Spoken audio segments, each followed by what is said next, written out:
materi pembelajaran yang baru saja saya peroleh dalam modul 2.3 coaching untuk supervisi akademik. Saya belajar tentang penerapan teknik coaching dalam supervisi untuk memberdayakan guru dan mendorong mereka mencapai potensi maksimalnya. Pendekatan yang saya gunakan adalah coaching yang memiliki 3 prinsip utama, yaitu yang pertama kemitraan, kemudian proses kreatif yang kedua, dan yang ketiga yaitu memaksimalkan potensi. Kompetensi inti yang harus dimiliki dalam coaching meliputi kehadiran penuh atau present, kemudian yang kedua mendengarkan aktif, dan yang ketiga mengajukan pertanyaan berbobot.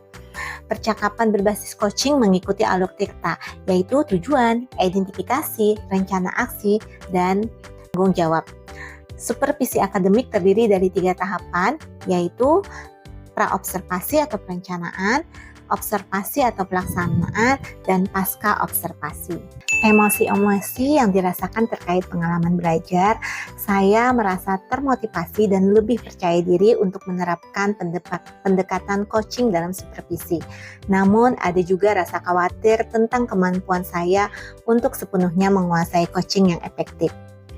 Yang sudah baik berkaitan dengan keterlibatan saya dalam proses belajar, yaitu saya telah berhasil menerapkan beberapa teknik coaching saat mempraktekannya dalam ruang kolaborasi maupun demonstrasi kontekstual dengan menggunakan alur tirta dan prinsip coaching, baik saat saya berperan sebagai coach, coachee, atau pengamat atau observer. Yang perlu saya perbaiki terkait keterlibatan diri dalam proses belajar, yaitu saya perlu meningkatkan kemampuan saya dalam merancang sesi coaching yang lebih terstruktur dan fokus sesuai alur tirta. Terkadang saya merasa percakapan coaching masih belum mencapai kedalamannya yang seperti yang saya harapkan. Keterkaitan terhadap kompetensi dan kematangan diri pribadi, materi ini sangat relevan dengan kompetensi saya sebagai pendidik dan pemimpin pembelajaran. Ini membantu saya menjadi lebih efektif dalam memberikan supervisi yang memberdayakan dan mendukung perkembangan profesional rekan-rekan guru.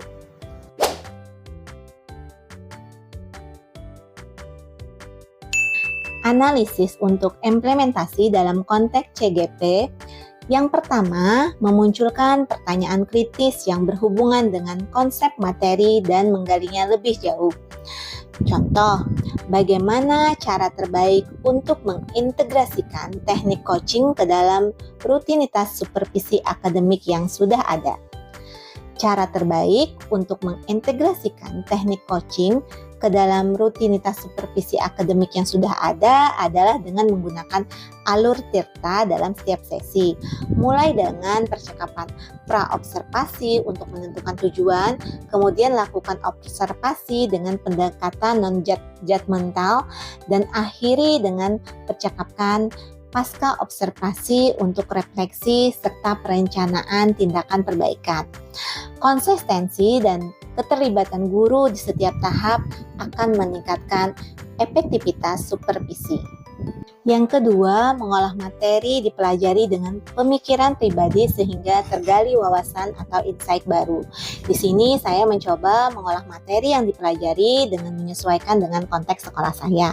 Misalnya menggunakan sesi coaching singkat yang fokus pada tujuan spesifik yang ingin dicapai oleh guru. Yang ketiga, menganalisis tantangan yang sesuai dengan konteks asal CGP baik tingkat sekolah maupun daerah.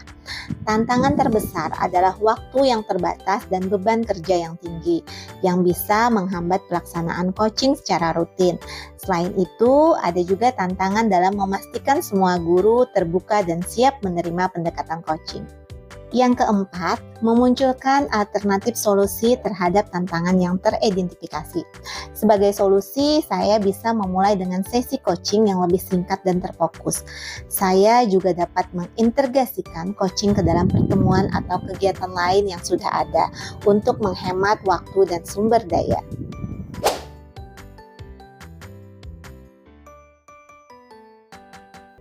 Membuat keterhubungan. Pengalaman saya di masa lalu, saya pernah disupervisi oleh kepala sekolah dan pengawas sekolah.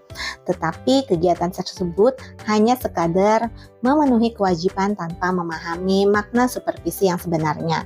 Supervisi akademik dilakukan hanya saat kepala sekolah atau pengawas mengobservasi kelas, tanpa kegiatan pra-observasi dan pasca-observasi, sehingga hasilnya hanya sebatas penilaian guru saja. Yang kedua, penerapan di masa mendatang.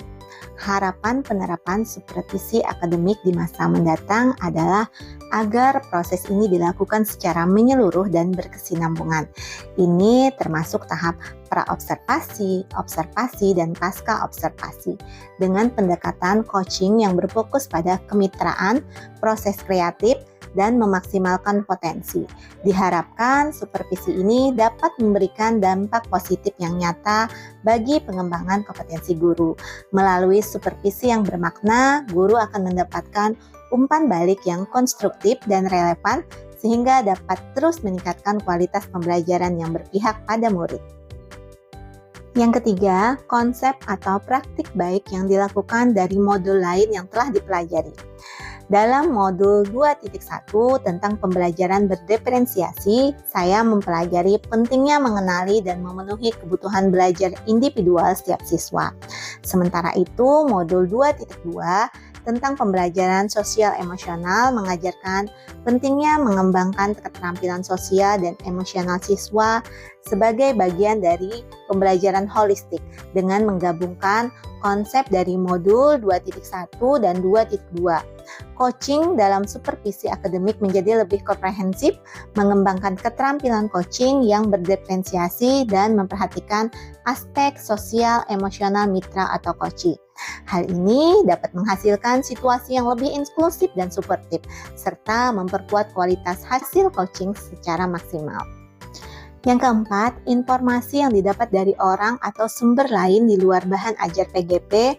Saya juga mendapatkan banyak wawasan dari diskusi dengan rekan-rekan dan literatur tentang coaching yang memberikan perspektif tambahan tentang bagaimana mengatasi tantangan dalam supervisi akademik.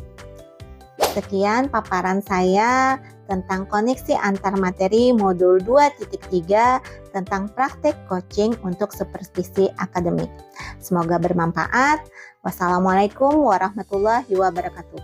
Salam guru penggerak.